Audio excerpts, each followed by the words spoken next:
After Shanghai, the 2016 Hyundai World Cup Tour set sail for Stage 2 in South America. This city's become a hotbed for world archery, offering a warm welcome in the land of eternal spring, Medellin, Colombia.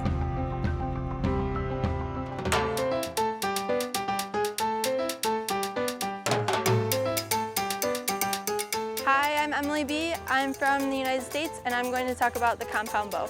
A compound bow, it has the riser similar to the recurve and the limbs, and a compound bow has cams and modules, and instead of only a string, along with the string there are cables. So the string system on the compound bow helps me pull back, so instead of pulling back 43 pounds the whole time, when I get back about halfway, the poundage drops and I'm only holding about 12. So it's like a pulley system helping me. These are stabilizers. Everyone sets them up a little bit differently and they help balance the bow when I shoot. What I use to aim with my compound is my Excel sight and this scope. And the scope is magnified, so when I look through it, the target looks a little bit bigger. There is a little tiny dot. Some people use rings to look through, but I have a dot which I put right in the middle of the yellow. So on the back string here, I have what's called a peep sight. The peep sight helps me aim. So when I am looking through the sight, I see the scope lens and then the peep, and when I aim it up, it becomes more accurate. So my arrow sits on an arrow rest, which is similar to what we call like a lizard tongue. So it's a little metal thing just like this, and the arrow rests right in between these two prongs. With a compound bow, I shoot a mechanical release. So here it rests in my fingers like this, and my thumb goes just like that, and then it hooks on my string right here. I use a mechanical release over my fingers because it's more reliable and accurate. So these are my arrows. They're made of carbon. This is the tip, so the point that goes into the target. And then these are the fletchings, and this is the knock. The knock goes onto the bowstring. My arrow travels about 200 miles per hour and 250 kilometers per hour. I like shooting my compound bow because it gives me a challenge to always improve, and it gives me the ability to travel all around the world and meet different people.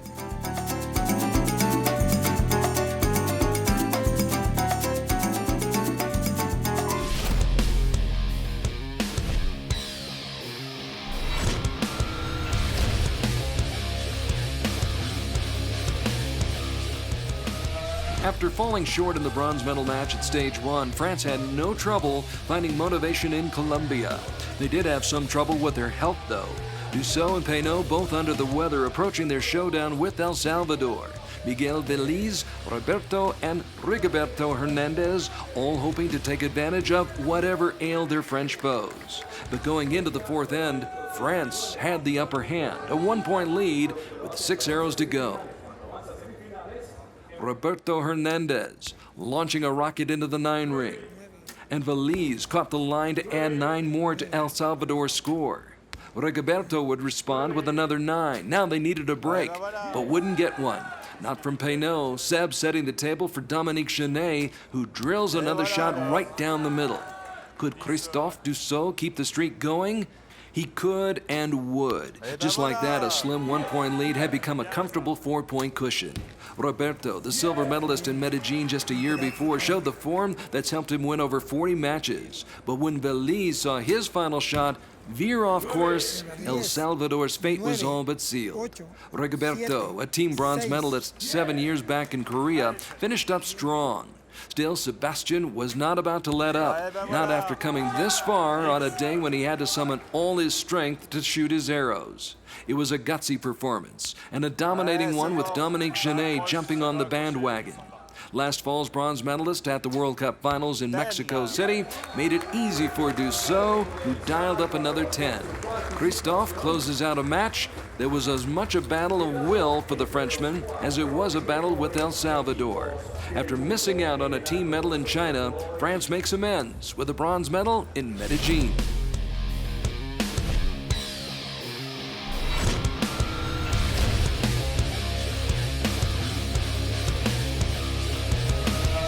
Dominique Genet was not done for the day. He was back center stage outside the Museum of Modern Art, trying to paint another masterpiece.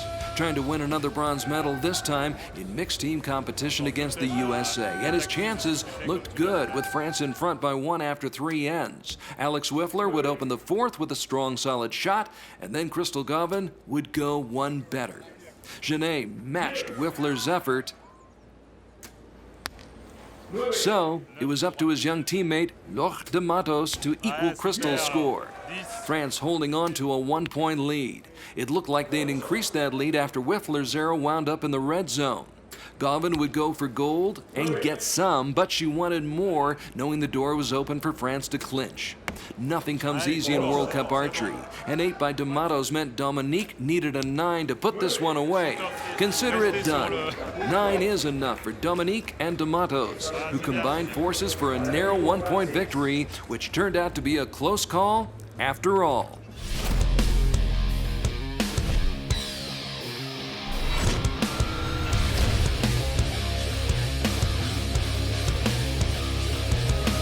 One of Compound's marquee matchups in Colombia came in the men's bronze medal match. Mike versus Martin, Damsbo dueling with Schlosser. And after 4 ends, it was all even. Barring a tiebreaker, just 3 arrows would decide the outcome. After winning stage 1 in Shanghai, the Dutchman was determined to make it 2 in a row, and Mike's chances looked bright after Martin missed the 10 ring. Schlosser taking aim on what could have been a 2-point lead, but wasn't able to capitalize. Still, it might not matter if Damsbo could not deliver. Oh, but he could. The two were tied with 1 shot to shoot. Now, Schlosser's acknowledged his battle with nerves when the lights shined brightest. And with this match on the line, he would land a 9, putting his fate in the hands of Martin Damsbo. The dependable Dane knew exactly what to do. The winner of the World Cup finals in Paris, making it back to the podium on his own for the first time in 3 years. He comes from behind, gets the kill shot, and wins bronze in Medellin by just a point over Mike Schlosser.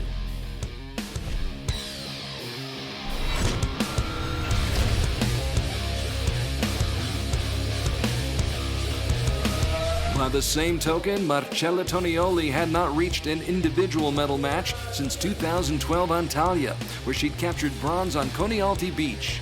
4 years later, she'd find herself shooting for the bronze at stage 2. Of course, 4 years ago, Sarah Holst Sonicson was just 17 and training for a day when she could compete against someone like Marcella. After 3 ends, the two were locked in a tight tussle, Sarah with a slight advantage that was far from safe. Not with Tonioli taking dead aim and catching the line for 10 valuable points that seemed to bring out the best in Sarah, who kept her opponent at bay for the moment. The veteran took her time and found the sweet spot again. There would be no let-up on Sonicson, but she would keep counter-punching. The Danish miss not missing a beat and keeping her lead, a lead she'd have a chance to increase thanks to one of the few shots that went off course for Tonioli. But like so many others, Sonicson could not capitalize. An opportunity gone by the wayside, and it was one that wouldn't come her way again. Though she still led by 1 heading into the 5th end, the momentum had swung to the colorful Italian. Tonioli called on all their experience, tacking a 10 on the board to start the final stanza. Sonicson would keep pace, but she was the hunted. Marcella, the hunter. She had pressure, but not as much as Sarah. Tonioli breathing down the neck of her opponent, who finally surrendered a point to send this match into a tie with 1 to go. Tonioli gets the trifecta, 10-10-10 across the board, putting the weight of the world on Sarah Sonicson, who finally succumbed to the pressure. Perseverance pays off for Marcella, who celebrates her first individual victory in 4 years. Best known for teaming up with Sergio Pagni, Marcella had the spotlight all to herself, coming from behind to win the bronze medal at stage 2.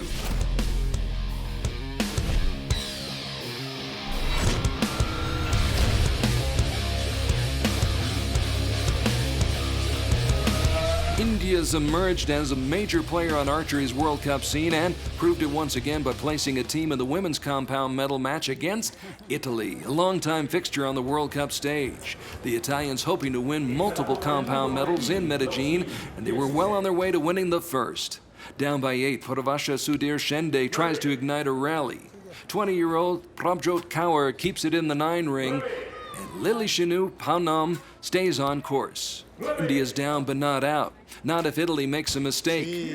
Wishful thinking. Laura Longo lit up the scoreboard, giving Irina Francini the honor of securing the victory, which she does. Just for grins, Marcella puts an exclamation point on an impressive performance by Team Italy.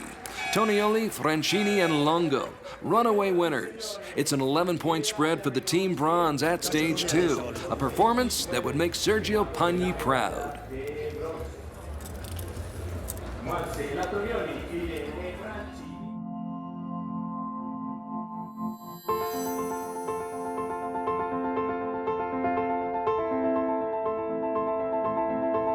Hi, I'm Sergio Pagni. I'm shooting for Italy.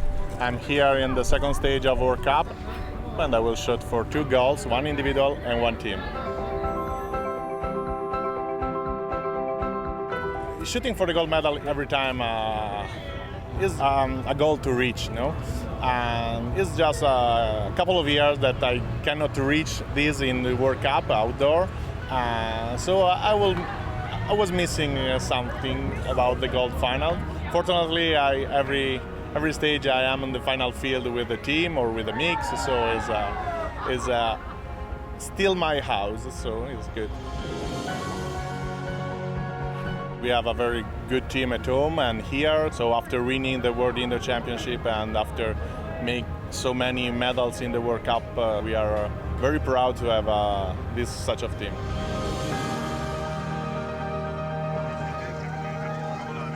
Well, I have just 2 gold and 2 bronze. I missed some silver, but never mind. I just put on the gold. The game is that, to be in the grand final and shooting good and hope to be the best in that day. But the difficult is to be on that day. And here, being the final can give me some opportunity. I just dropped in Shanghai at 0 points, so I have still work in Antalya to be sure to be in the grand final.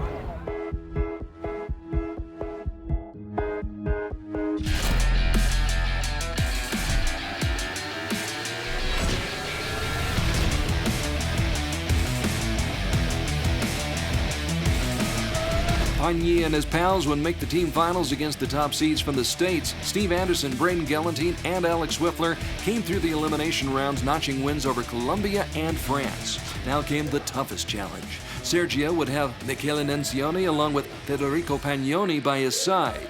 Those 3 amigos defeated the Dutch by 1, El Salvador by 7. We pick up the match after 3 ends, the Americans using a fast start. 6 tens in the first end, helping the USA build a 3-point lead, 175-172. They'd won a few battles, but not the war. Italy would fight back, and they would fight back with a 10 and a pair of 9s. Some big shots by Team Italy, including this one by Sergio Pagni. So the U.S. would need 28 points on the final 3 shots to nail down the victory. 10 of those points came courtesy of Steve Anderson. Vegas shoot winner Alex Wiffler provided 9 more. 9 out left, yeah. All right, Braden. And that gave Braden Galantine the privilege of putting the final nail in the coffin. Lots of time, just make it count. Braden, muy bueno. He hits the jackpot to close the show. The red, white, and blue making it back-to-back men's team's gold medals in Medellin, following up on a gold medal performance just the year before. Now, it took a moment for the final verdict to come in, but the jury found the Americans guilty of great shooting. It's the USA 231, Italy 229. Sweet revenge for Steve and Alex, who had to settle for silver in Shanghai 2 weeks before, but refused to settle for anything less than a gold medal in Medellin, Colombia. So you only missed 3 this time. No, it wasn't any different to have Alex in the box versus Rio. I felt just as confident that he'd hit the 10 as often as Rio does. And we worked on some things after China, and I think that it really showed our improvement this weekend.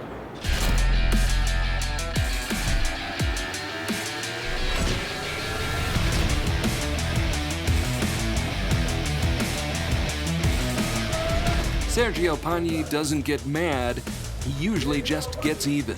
And he would be out to avenge that loss in the team gold medal match at the expense of a man who was in the coach's box for the Americans' big win.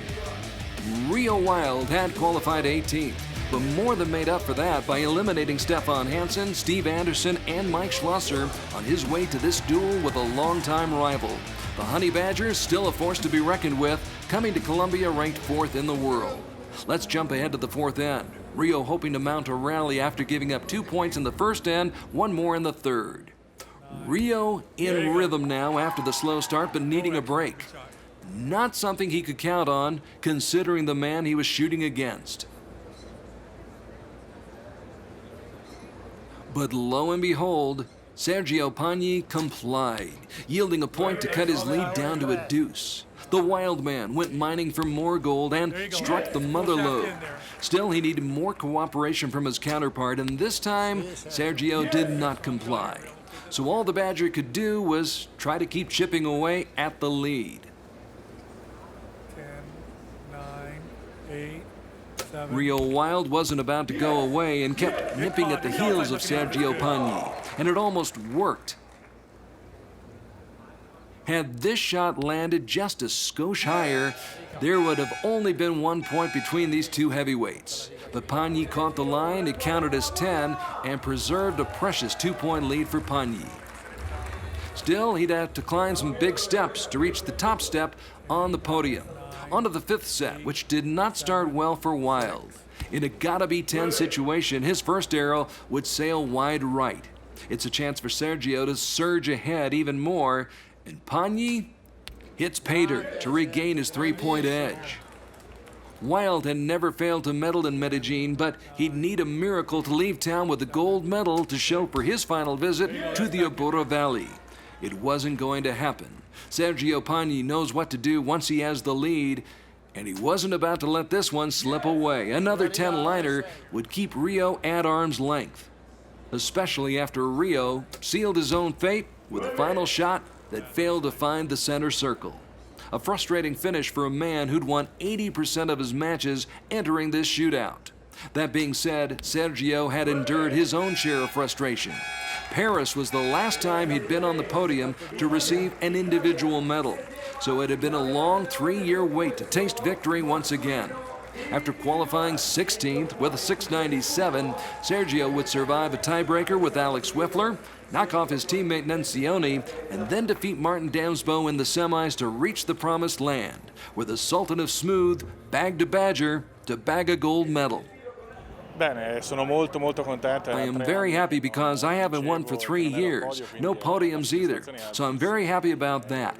Winning against Rio, who is one of the best shooters in the world, is something that makes the victory even greater, so I'm very happy about that. The final goal is the World Cup final, so I'll continue to work towards that goal.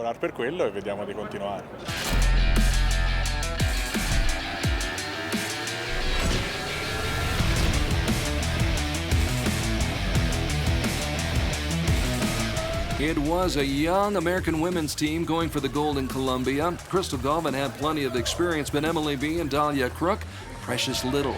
The 16-year-old Crook and the 20-year-old B competing on the big stage for the first time against a powerhouse lineup shooting on native soil. Oro Maria Bravo, Sarah Lopez, Alejandra Usquiano came out of qualifying ranked number 1 and were set on defending the title they had captured last year in Colombia. The Americans kept it close for 2 ends, but Colombia had started pulling away as the 4th end was about to begin. Crook almost collected 10 points, and Emily B felt the sting of coming close, but not quite close enough. So it was left to Crystal batting cleanup, and she came through in the clutch. Still, there was little pressure applied to the Colombians. Usquiano with a comfortable shot she could afford to shoot. Bravo would live up to her name, making sure Sarah Lopez would just have to hit the target to write a happy ending for Colombia. And Sarah wrote that ending with style and flair. A center shot that's become her signature brought these proceedings to a close, giving the hometown crowd exactly what they'd come to see. high fives and hugs, the order of the day after Colombia puts the pedal to the metal in the third end and goes on to take the gold medal by 7 points over the young Americans, despite some yellow cards.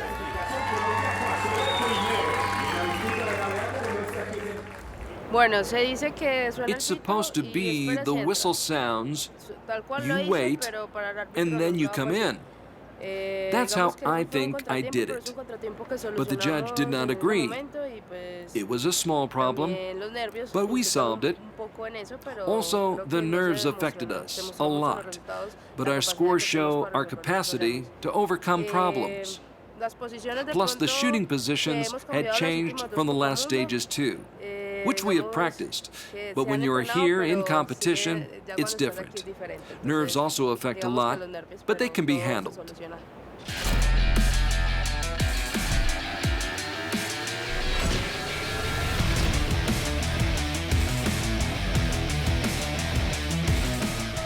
Despite that setback in the team match, Crystal was confident about her chances going head-to-head with Sarah Lopez. It had been a good week for Gavin with victories over Usquiano and another Sarah Holst Sonicson. Plus, she had Mel Nichols in the coach's box, a man who's also cultivated a close relationship with Lopez. So there was certainly an interesting dynamic surrounding a match that was already intriguing. In Shanghai, both had expressed a desire for a duel in Medellin, and now they had their wish, and what a duel it was. Lopez leading by 1 point going into the fourth end. Friends, family, fellow countrymen, all on the edge of their seats and on the edge of the steps leading up to the Museum of Modern Art, where a classic match was unfolding. Gavin going for the gold and getting it. That's okay, that's a good shot. You're good. We'll make this next one better. Sarah struck back, sticking another arrow into what was becoming the Swiss cheese center of her target. But Crystal refused to back down, refusing to blink. The pressure back on Lopez. And this time, it was the Golden Girl who blinked. Just like that, the match was even. Meanwhile, Crystal Gavin was hotter than Leonisa, reeling off her third straight 10 to turn up the heat one more notch. But Lopez proved she can handle the heat. She kept it in the kitchen and kept this match tied at 118 apiece with just 3 arrows to go, or so we thought. With the hopes of a nation resting on her strong shoulders, Sarah stayed aggressive, going right back to work to start the fifth end with a bang. Crystal Gavin, not budging an inch. 128 all with 2 to shoot, or so we thought. The air went out of the crowd after Sarah slipped on her next shot. It was the break every archer dreads and every opponent hopes for. But for some reason, Crystal could not capitalize. 137 all with 1 to shoot, or so we thought. Surely Sarah wouldn't miss again, but she knew it as soon as she released. Lopez now at Crystal's mercy. Surely she wouldn't miss again, but she knew it as soon as she released. 146 all with 1 more arrow to go. Of course this match would go to a shoot-off. How else could a classic like this come to an end?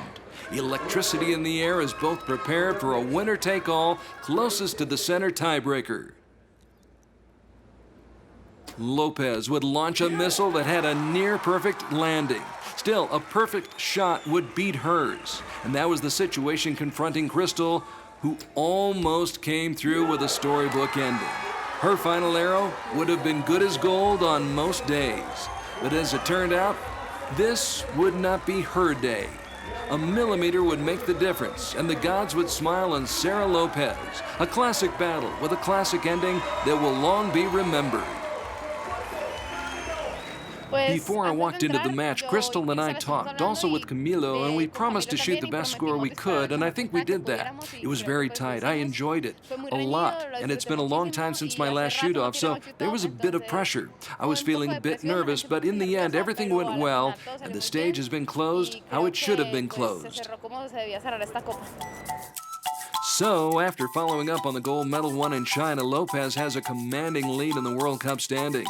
Still, Crystal Gavin and Sarah Holst Sonicson are well within striking distance as the tour heads to Antalya, Turkey for Stage 3 on Konyaaltı Beach. On the men's side, Mike Schlosser may not have medaled in Medellin, but he still sits atop the World Cup standings with Pagni, Damsbo, Wild, Elzinga, and Anderson in hot pursuit. Make sure to join us next month for Stage 3 of Hyundai's 2016 World Cup Tour on Archery TV. Till next time, adios from Colombia, the land of eternal spring.